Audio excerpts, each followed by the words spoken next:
Hello friends, like చేయండి, share చేయండి, subscribe చేయండి. Hello everyone, welcome to RK tutorial. Friends, ఈరోజు మనము డైలీ కరెంట్ అఫైర్స్ జీకేలో భాగంగా 18/5/2022కు సంబంధించిన కరెంట్ అఫైర్స్ని చూద్దాము. ఎవరు కూడా మధ్యలో స్కిప్ చేయకుండా చివరి వరకు చూసేయండి. మరి సో ముందుగా మనకి అన్అకాడమీ నుంచి ఒక మంచి ఇన్ఫర్మేషన్ అయితే ఉందండి. అది చూసిన తర్వాత మనము కంప్లీట్ డీటెయిల్స్ అయితే క్లాస్లోకి వెళ్ళిపోదాము. ఓకేనా? ఎవరికైనా మన యొక్క ఇయర్లీ మ్యాగజైన్ కావాలి అనుకుంటే వీడియో ఎండింగ్లో చూడండి, కంప్లీట్ డీటెయిల్స్ అందిస్తాను. ఓకే,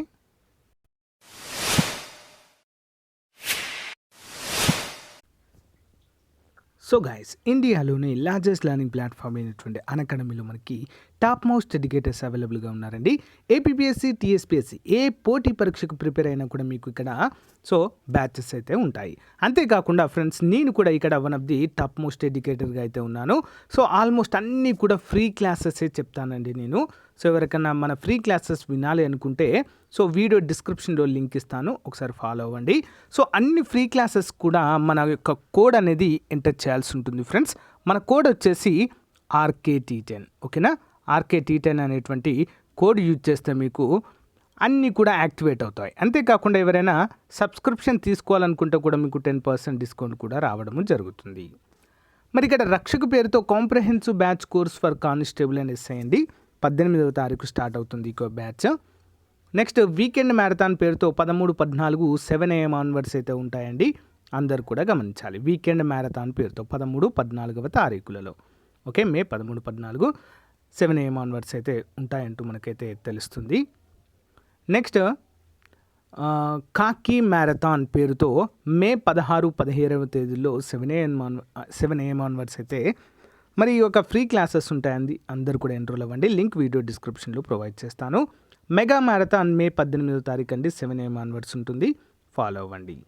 మరి SI కానిస్టేబుల్కి సంబంధించి ఇదైతే కంప్లీట్ అయిపోయిందండి 14వ తారీఖు. ఎవరైనా సబ్స్క్రిప్షన్ తీసుకోవాలనుకుంటే కంపల్సరీగా మన కోడ్ అయితే యూజ్ చేయాల్సి ఉంటుంది ఫ్రెండ్స్. మన కోడ్ వచ్చేసి RKT10. ఓకేనా? అందరికీ కూడా థ్యాంక్ యూ, బాయ్. ఫ్రెండ్స్, అతి త్వరలోనే ప్రైస్ హైక్ అనేది జరగబోతుందండి, అందరూ కూడా గమనించాలి. ఇది కేవలము 19 మే వరకు మాత్రమే ఉంటుందండి, అందరూ గమనించాలి. మరి యాక్చువల్గా 1 ఇయర్కి వచ్చేసి 8,229 మాత్రమే ఉందండి. కానీ ప్రైస్ హైక్ అయితే 10,000 వరకు పోతుందండి, అంటే 2,000 పెరుగుతుంది. వెంటనే మన కోడ్ యూజ్ చేసి సబ్స్క్రిప్షన్ తీసుకోండి. ఓకేనా? Thank you. Question number 1. 15వ వరల్డ్ ఫారెస్ట్రీ కాంగ్రెస్ ఇటీవల ఏ దేశ ప్రభుత్వము నిర్వహించింది? World forestry Congress.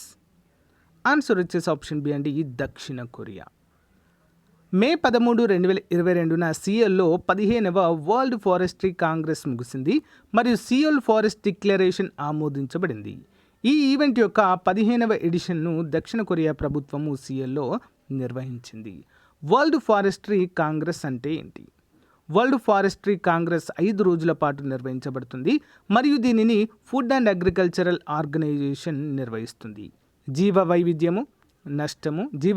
నష్టము, వాతావరణ మార్పులు మరియు ఎడారీకరణ వంటి ప్రపంచవ్యాప్తంగా పర్యావరణ మరియు అటవీ సంబంధిత సమస్యలను పంచుకునే లక్ష్యంతో ప్రతి 6 సంవత్సరాలకు ఈ కార్యక్రమము నిర్వహిస్తారు. Okay, next.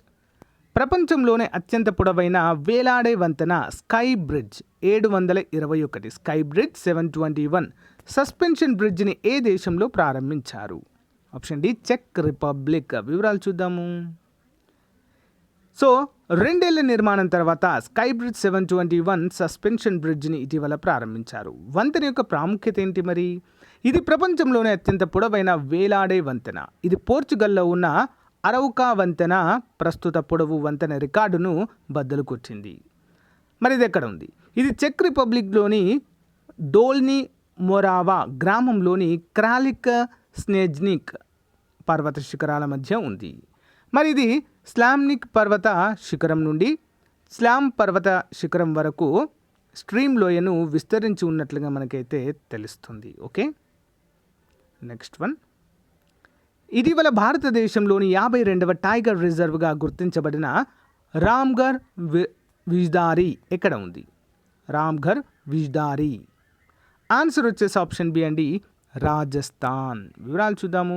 రాజస్థాన్లోని రామ్గర్ విజ్దారి టైగర్ రిజర్వ్ రాజస్థాన్ యొక్క 4వ మరియు భారతదేశంలోని 52వ టైగర్ రిజర్వ్గా నోటిఫై చేయబడిందని పర్యావరణ, అటవీ మరియు వాతావరణ మార్పుల మంత్రి భూపేందర్ యాదవ్ ప్రకటించారు. మరిది జీవ వైవిధ్యాన్ని పరిరక్షించడానికి మరియు ఈ ప్రాంతానికి పర్యావరణ పర్యాటకము మరియు అభివృద్ధికి తోడ్పడుతుంది. నేషనల్ టైగర్ కన్జర్వేషన్ అథారిటీ గత ఏడాది జూలై 5న రామ్గఢ్ నిజ్దారి వన్యప్రాణుల అభయారణ్యము మరియు పరిసర ప్రాంతాలను టైగర్ రిజర్వ్లుగా చేయడానికి సూత్రప్రాయంగా ఆమోదము తెలపడాన్ని మనమైతే చూడవచ్చు. ఇంపార్టెంట్ క్వశ్చన్ అండి. సో ఇది ఎన్నవదండి? మొత్తము 52వది. అంటే భారతదేశంలో మొత్తం ఇప్పటికీ 52 టైగర్ రిజర్వ్లుగా ఉన్నట్లు మనము గుర్తుంచుకోవాలి. Okay, next one. ఇటీవల 16వసారి ప్రపంచంలోనే ఎత్తైన పర్వతాన్ని అధిరోహించిన అత్యధిక మౌంట్ ఎవరెస్ట్ శిఖరాలను అధిరోహించిన మొదటి విదేశీ పర్వతారోహకుడిగా అంటే మౌంటైన్ క్లైంబర్ కెంటన్ ఏ దేశానికి చెందినవారు? 16వసారి అండి. ఓకే, ఆన్సర్ వచ్చేసి ఆప్షన్ ఏ అండి, బ్రిటన్కి చెందిన వ్యక్తి. మరి వేరే దేశానికి చెందినవారు అంటే ఒక మొట్టమొదటి విదేశీయుడిగా చెప్పుకోవచ్చు. విదేశీయులు అంటే స్వదేశం కంటే ఏంటి, స్వదేశం అంటే ఏంటి? మరి హిమాలయాలు ఎక్కడ ఉన్నాయి? సాగరమాతగా పిలువబడేటువంటి హిమాలయాలు నేపాల్లో ఉన్నాయి. మరి నేపాల్కు చెందినటువంటి చాలామంది అయితే ఇప్పటివరకు 16 కంటే ఎక్కువ సార్లు కూడా ఎక్కడమైతే జరిగింది. ఓకే, వివరాలు చూద్దాం. బ్రిటిష్ అధిరోహకుడు కెంటన్ కూల్ 16వసారి ప్రపంచంలోని ఎత్తైన పర్వతాన్ని అధిరోహించి అత్యధిక మౌంట్ ఎవరెస్ట్ శిఖరాలను అధిరోహించిన మొదటి విదేశీ పర్వతారోహకుడిగా నిలిచారు. 2013లో ఒక సీజన్లో మౌంట్ నూస్టే, మౌంట్ ఎవరెస్ట్ మరియు మౌంట్ లోట్సేలను అధిరోహించిన మొదటి బ్రిటిష్ పర్వతారోహకుడిగా కెంటన్ రికార్డులను కూడా కలిగి ఉన్నారు. గత సంవత్సరము కెంటన్ ప్రపంచంలోనే ఎత్తైన శిఖరాన్ని స్కేల్ చేసిన తర్వాత 29 గంటలలోపే మౌంట్ లోట్సే శిఖరాన్ని చేరుకున్నారు. గతంలో అమెరికా అధిరోహకుడు డేవ్ హాన్ ఎవరెస్ట్ శిఖరాన్ని 15 సార్లు అధిరోహించినట్లుగా రికార్డ్ అయితే ఉంది. నెక్స్ట్ వన్ చూద్దాం. ఇటీవల ఏ దేశానికి హసన్ షేక్ మహమూద్ను దేశ తదుపరి అధ్యక్షుడిగా ఎన్నిక కావడం జరిగింది? ఏ దేశానికండి మరి Hassan Sheikh Mohamud? Answer option D, Somalia. Important question. Okay, సమస్యాత్మకమైన హార్న్ ఆఫ్ ఆఫ్రికా అంటే ఆఫ్రికా దేశపు కొమ్ము అని పిలుస్తారండి దీన్ని. Important question. సమస్యాత్మకమైన హార్న్ ఆఫ్ ఆఫ్రికా దేశంలో చాలా కాలం తర్వాత ఎన్నికల తర్వాత సోమాలి శాసనసభ్యులు మాజీ నాయకుడు హసన్ షేక్ మహమూద్ను దేశ తదుపరి అధ్యక్షుడిగా ఎన్నుకున్నారు. 2012 మరియు 2017 మధ్య సోమాలియా అధ్యక్షుడిగా పనిచేసిన హసన్ షేక్ మహమూద్ ప్రాణాంతకమైన తిరుగుబాటుదారుల దాడులను నివారించడానికి అధికారులు విధించిన భద్రతా లాక్డౌన్ మధ్య రాజధాని మొగదీషులో జరిగిన పోటీలో విజయం సాధించారు. మరి అతను మహమ్మద్ అబ్దుల్లాహి మహమ్మద్ ఫర్మాజో అని కూడా పిలుస్తారు. అతన్ని ఓడించడం అయితే జరిగింది. Next one. ప్రఖ్యాత గ్రామ ఉన్నతి బోర్డ్ నాన్ ఎగ్జిక్యూటివ్ చైర్మన్గా నియమితులైన మాజీ ప్రధాన ఎన్నికల కమిషనర్ క్రింది వారిలో ఎవరు? ఆప్షన్స్ అండి, సునీల్ అరోరా. గ్రామ ఉన్నతి బోర్డు కొత్త నాన్ ఎగ్జిక్యూటివ్ చైర్మన్గా మాజీ ప్రధాన ఎన్నికల కమిషనర్ సునీల్ అరోరా నియమితులవ్వడం జరిగింది. మరి అరోరా 36 సంవత్సరాల వయసులో 36 సంవత్సరాల అనుభవంతో రిటైర్డ్ సివిల్ సర్వెంట్. అతను సమాచార మరియు ప్రసార మంత్రిత్వ శాఖ మరియు నైపుణ్యాభివృద్ధి మరియు వ్యవస్థాపక మంత్రిత్వ శాఖ అనే 2 ముఖ్యమైన మంత్రిత్వ శాఖలకు కార్యదర్శిగా పనిచేయడం అయితే చూడవచ్చు. ఇంపార్టెంట్. నెక్స్ట్. ఆంధ్రప్రదేశ్ రాష్ట్రంలో ఇంటిగ్రేటెడ్ పునరుత్పాదక ఇంధన ప్రాజెక్ట్ అంటే ఏంటండి? Integrated renewable energy project IREP ఏ జిల్లాలో ఏర్పాటు చేయనున్నారు? ఆన్సర్ ఆప్షన్ బి అండి, కర్నూలు జిల్లాలో. చూద్దాం. ఆంధ్రప్రదేశ్ రాష్ట్రంలో మరో భారీ పవర్ ప్రాజెక్ట్ ఏర్పాటవుతుంది. ఒకే యూనిట్ నుంచి సోలార్, విండ్, హైడల్ పవర్, ఓకేనా, పంప్డ్ స్టోరేజ్ విద్యుత్ ఉత్పాదనకు సంబంధించిన ఇంటిగ్రేటెడ్ పునరుత్పాదక ఇంధన ప్రాజెక్ట్ లేదా integrated renewable energy project IREP ఉమ్మడి కర్నూలు జిల్లాలో ఏర్పాటవుతుంది. మరి గ్రీన్కో ఎనర్జీస్ ప్రైవేట్ లిమిటెడ్ నిర్మించే ఈ ప్రాజెక్టు ద్వారా 5230 మెగావాట్ల విద్యుత్ ఉత్పత్తి కానుంది. మరి ప్రపంచంలో 3 విభాగాల ద్వారా ఒకే యూనిట్ నుంచి ఇన్ని మెగావాట్ల విద్యుత్ ఉత్పత్తి చేసే తొలి ప్రాజెక్టు ఇదే. ఈ ప్రాజెక్టు నిర్మాణానికి రాష్ట్ర ముఖ్యమంత్రి వైఎస్ జగన్మోహన్ రెడ్డి మే 17న శంకుస్థాపన చేయడం అయితే చూడవచ్చు. Okay, next one. Buddha Purnima సందర్భంగా భారత ప్రధాని ఏ దేశాన్ని ఇటీవల సందర్శించారు? ఆప్షన్ ఏ అండి, నేపాల్. బుద్ధ పూర్ణిమ సందర్భంగా నేపాల్లో ఉన్న బుద్ధుని జన్మస్థలము లుంబిని వనాన్ని మే 16న ప్రధాని నరేంద్ర మోదీ సందర్శించారు. నేపాల్ ప్రధాని షేర్ బహదూర్ దేవ్బా ఆహ్వానం మేరకు వెళ్లిన మోదీకి ఆయన ఘన స్వాగతం పలికారు. మరి బుద్ధుని జన్మస్థలంగా భావించే మాయాదేవి ఆలయాన్ని ప్రధానులిద్దరూ కూడా దర్శించి ప్రత్యేక పూజల్లో పాల్గొన్నారు. లుంబిని బుద్ధుని జన్మస్థలమనేందుకు లభించిన తొలి శాసనాధారమైన అశోక స్తంభాన్ని సందర్శించారు. అలాగే India International Centre for Buddhist Culture and Heritage భవన్కు లుంబినిలోని శంకుస్థాపన చేశారు. ఇంటర్నేషనల్ బుద్ధిస్ట్ కాన్ఫరెన్స్లో 2566వ బుద్ధ జయంతి వేడుకల్లో పాల్గొన్నట్లుగా కూడా తెలుస్తుంది. నెక్స్ట్ వన్ చూద్దాం. ఇటీవల వార్తల్లో ఉన్న జ్ఞానవాపి మసీదు ఏంటండి? జ్ఞానవాపి మసీదు ఏ ప్రసిద్ధ దేవాలయ ప్రాంగణంలో కనుగొనబడింది? ఆప్షన్ బి అండి, కాశీ విశ్వనాథ ఆలయంలో. సో ఇదైతే చాలా ఇష్యూస్ అయితే దీనివల్ల మేబీ చెలరేగా అవకాశాలు అయితే కనిపిస్తున్నాయండి. సో దీన్ని ఒక అస్త్రంలాగా ఉపయోగించుకోవచ్చు ఇకపైన. చూద్దాం మరి ఎందుకు ఈ విధంగా జరుగుతుందో. ప్రసిద్ధ కాశీ విశ్వనాథుని ఆలయ ప్రాంగణంలోని జ్ఞానవాపి మసీదులో 3 రోజులుగా కొనసాగుతున్న వీడియోగ్రఫీ సర్వే మే 16న ముగిసింది. మరి ఈ సందర్భంగా మందిరము మసీదు వివాదము, అంటే అప్పుడు మనకు బాబ్రీ మసీద్ అయితే ఎంత వివాదాస్పదమైందండి కదా, హిందూ ముస్లింల మధ్య చాలా గొడవలకు దారితీసింది. సో ఇది కూడా అలాంటి సిచ్యువేషన్కు దారితీసేటువంటి పరిస్థితులు ఉన్నాయంటూ చాలామంది పరిశోధనకారులు అయితే వెల్లడిస్తున్నారు. సో చూద్దాం మరి. సర్వేలో మసీదులో వాజుఖానాలో శివలింగం కనిపించిందని హిందూ పిటిషనర్లు పేర్కొన్నారు. దానికి రక్షణ కల్పించాలంటూ మే 16న Varanasi court of civil judge Ravikumar దివాకర్ను ఆశ్రయించారు. దీంతో ఆ ప్రాంతాన్ని సీజ్ చేయాలని యంత్రాంగాన్ని కోర్టు ఆదేశించింది. దీనిపై అభ్యంతరం వ్యక్తం చేస్తూ మసీదు కమిటీ సుప్రీంకోర్టును ఆశ్రయించడం అయితే జరిగింది. ఓకేనా, నెక్స్ట్ వన్ చూద్దాం. దేశంలో ఉన్న అన్ని విభాగాల ప్రభుత్వ ఉద్యోగులకు పదోన్నతులలో రిజర్వేషన్ కల్పించే విషయమై కేంద్ర ప్రభుత్వము వికలాంగులకు ఎంత శాతం రిజర్వేషన్ను కల్పించింది? ఆప్షన్ బి అండి, 4%, 4%. అన్ని ప్రభుత్వ శాఖల్లో నిర్దేశిత వైకల్యం ఉన్న ఉద్యోగులకు పదోన్నతుల్లో రిజర్వేషన్లు కల్పించే విషయమై కేంద్ర ప్రభుత్వము మంగళవారం ఆదేశాలు జారీ చేసింది. మరి వికలాంగుల హక్కుల చట్టంలోని సెక్షన్ 34ను అనుసరించి ప్రభుత్వ విభాగాల్లో నిర్దేశిత వైకల్యం ఉన్న ఉద్యోగులకు మరి రిజర్వేషన్లు కల్పిస్తూ మార్గదర్శకాలను కూడా జారీ చేయాలని సుప్రీంకోర్టు గత సెప్టెంబర్లోనే కేంద్రాన్ని ఆదేశించింది. ఈ మేరకు గ్రూప్ సి నుంచి గ్రూప్ బి నుంచి దానికంటే దిగువ స్థాయి వరకు ఉన్న కేడర్లలోని మొత్తం ఖాళీల్లో 4% పీడబ్ల్యూబీడీ అభ్యర్థులను కేటాయించాలంటూ సిబ్బంది శిక్షణ శాఖ అన్ని కేంద్ర ప్రభుత్వ విభాగాల కార్యదర్శులకు మార్గదర్శకాలు జారీ చేసింది. మరి ప్రత్యక్ష నియామకాలు 75% మించిన క్యాడర్లలో చేపట్టే పదోన్నతులకు కూడా ఈ రిజర్వేషన్ వర్తిస్తుందని ప్రభుత్వము స్పష్టం చేసింది. Okay, next one. తెలంగాణ రాష్ట్ర హైకోర్టును తన ప్రధాన న్యాయమూర్తిగా ఇటీవల సుప్రీంకోర్టు కొలీజియం ఎవరిని సిఫారసు చేసింది? ఆప్షన్స్ అండి, ఉజ్జల్ బుయాన్. చూద్దాం వివరాలు. రాష్ట్ర హైకోర్టు సీజేగా జస్టిస్ ఉజ్జల్ బుయాన్ను నియమించాలని సుప్రీంకోర్టు కొలీజియం సిఫారసు చేసింది. ప్రస్తుతము తెలంగాణ హైకోర్టులో 2వ సీనియర్ న్యాయమూర్తిగా ఆయన కొనసాగుతున్నారు.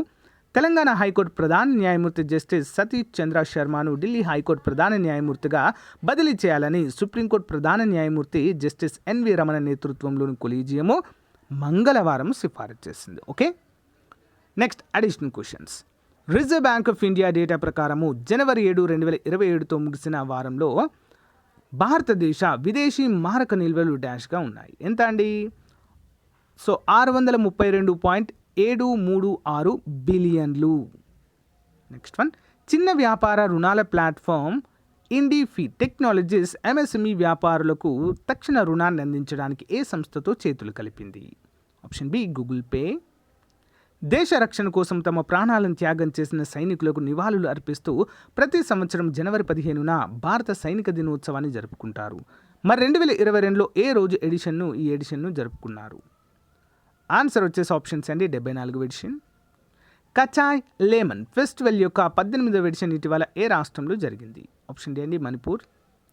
ప్రొఫెషనల్ వెల్త్ మేనేజ్మెంట్ ద్వారా గ్లోబల్ ప్రైవేట్ బ్యాంకింగ్ అవార్డ్స్ 2021లో ఏ బ్యాంక్ భారతదేశంలో అత్యుత్తమ ప్రైవేట్ బ్యాంక్గా ఎంపికైంది? Option A HDFC bank. ఏ దేశము తన నౌకాదళం కోసము BrahMos shore based cruise missile సిస్టమ్ను కొనుగోలు చేయడానికి భారతదేశంతో ఒప్పందం కుదుర్చుకుంది? Option D Philippines.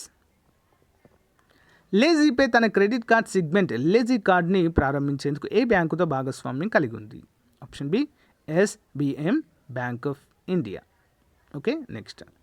ద్వీపదేశము తన క్షీణించిన విదేశీ నిల్వలను అధిగమించడంతో సహాయం చేయడానికి శ్రీలంకకు భారత ప్రభుత్వం ఎంత మొత్తంలో రుణ సహాయం మంజూరు చేసింది? ఆన్సర్ ఆప్షన్ ఏ అండి, $900 మిలియన్. భారతదేశం 2023లో ఏ దేశంలో తొలిసారిగా ప్రపంచ చెవిటి 2020 క్రికెట్ ఛాంపియన్షిప్ అవతరిస్తుంది? అంటే ఏ రాష్ట్రానికి వచ్చిందని అర్థం. ఓకే, ఆన్సర్ ఆప్షన్స్ అండి, కేరళ. మరణించిన ఒలింపిక్ కాంస్య పథక విజేత డియోన్ లెండోర్ ఏ క్రీడా ఈవెంట్లో ప్రసిద్ధి చెందారు? ఆప్షన్ డి అండి, sprinting. Daily GK question series. క్రింది వాటిలో సరైన వరుస క్రమం? ఆప్షన్ 2 అండి, గడ్డి, కీటకం, పక్షి, పాము. ఇది ఒక ఆహార గొలుసు అండి. గడ్డిని తినేవి కీటకాలు, కీటకాలను పక్షులు తింటారు, పక్షులను పాము తినడం అయితే జరుగుతుంది. ఇదొక సైకిల్. అండోత్పత్తి స్థానం నుంచి అండాలు గర్భాశయంలోనికి ప్రవేశించడానికి ఏ భాగం సహాయపడుతుంది? ఆప్షన్ 4 ఫెలోపియన్ నాళాలు. ఎద్దు వీర్యాన్ని కృత్రిమంగా దేనిలో నిల్వ చేస్తారు? ఆప్షన్ 3 అండి, ద్రవ నైట్రోజన్లో. బాహ్య ఫలదీకరణం జరిపే జంతువులు ఏవి? బాహ్య ఫలదీకరణం ఆప్షన్ 2 అండి, కప్ప మరియు చేప. శిశువు లింగ నిర్ధారణ ఎవరిపై ఆధారపడి ఉంటుంది? ఆప్షన్ 3 తండ్రిపై. సియామీ కవలలు వేలి ముద్రలు ఏ విధంగా ఉంటాయి? ఆప్షన్ 2 అండి, సో ఒకేలా ఉండవు. Okay, next. ఆమ్నియోసెంటాసిస్ అనే వైద్య పరీక్ష దేన్ని నిర్ధారించేందుకు చేస్తారు? ఆప్షన్ 3 అండి, లింగ నిర్ధారణ. పురుషుల్లో సెక్స్ సామర్థ్యాన్ని పెంచే వయాగ్రా డ్రగ్ను ఏ వైద్యులు సిఫారసు చేయరాదు? ఆప్షన్ 2 అండి, కార్డియాలజిస్టులు. అంటే హృద్రోగులు అంటాం కదండి, సో వారికి సిఫారసు చేయకూడదు అని అర్థము. జీవ పరిణామవాదానికి సంబంధించిన మొదటి సిద్ధాంతాన్ని రూపొందించిన వారు? Option 4 JB Lamarck.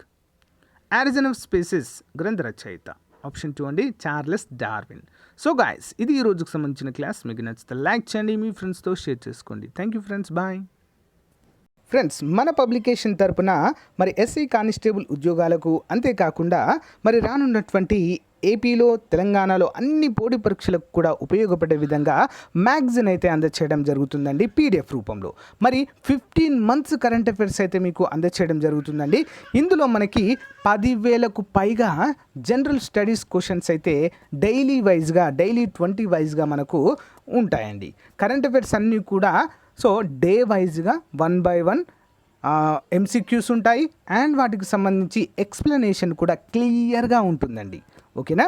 మరి ఇది కనుక ఎవరైతే ఈ యొక్క 15 months కరెంట్ అఫైర్స్ తీసుకుంటారో వారికి 1998 నుంచి 2018 వరకు ఏపీ మరియు తెలంగాణ కండక్ట్ చేసినటువంటి కంప్లీట్గా సాల్వ్డ్ పోలీస్ పేపర్స్ అయితే అందచేయడం జరుగుతుందండి, కానిస్టేబుల్ పేపర్స్. మరి ఎవరికైనా ఇంట్రెస్ట్ ఉండి మాకు కావాలి అనుకున్న వారు ఈ యొక్క నంబర్ ఉంది చూడండి, 9030362853 అనేటువంటి నెంబర్కి గూగుల్ పే కానీ ఫోన్పే కానీ చేసి 150 రూపీస్ మాత్రమే అండి ప్రజెంట్ ఆఫర్ ఉంది. 1 month కనుక మీరు తీసుకుంటే మీకు 1 monthకే 25 రూపాయలు అవుతుందండి. కానీ ఇక్కడ చూడండి 15 months మీకు 150K ఇవ్వడం జరుగుతుంది కాబట్టి చాలా మంచి అవకాశము. మరి 15 months అంటే 2021 జనవరి నుంచి 2022 మార్చ్ వరకు అయితే ఉంటాయండి. ఏప్రిల్ ఇంకా కంప్లీట్ కాలేదు కదా, మార్చ్ వరకు అయితే ఉంటాయి. చాలా అంటే చాలా క్లియర్గా ఉండడం అయితే చూడవచ్చు. ఓకేనా? ఇంట్రెస్ట్ ఉన్న వారు సో మరి తీసుకోవడానికి ట్రై చేయండి. డీటెయిల్స్ కూడా నేను డిస్క్రిప్షన్లో ప్రొవైడ్ చేస్తాను. ఓకేనా? సో ఎవరైనా మన టెలిగ్రామ్ కానీ వాట్సాప్లో జాయిన్ అవ్వాలి అనుకుంటే లింక్ కూడా ప్రొవైడ్ చేస్తాను, జాయిన్ అవ్వచ్చు. Okay, thank you guys, bye.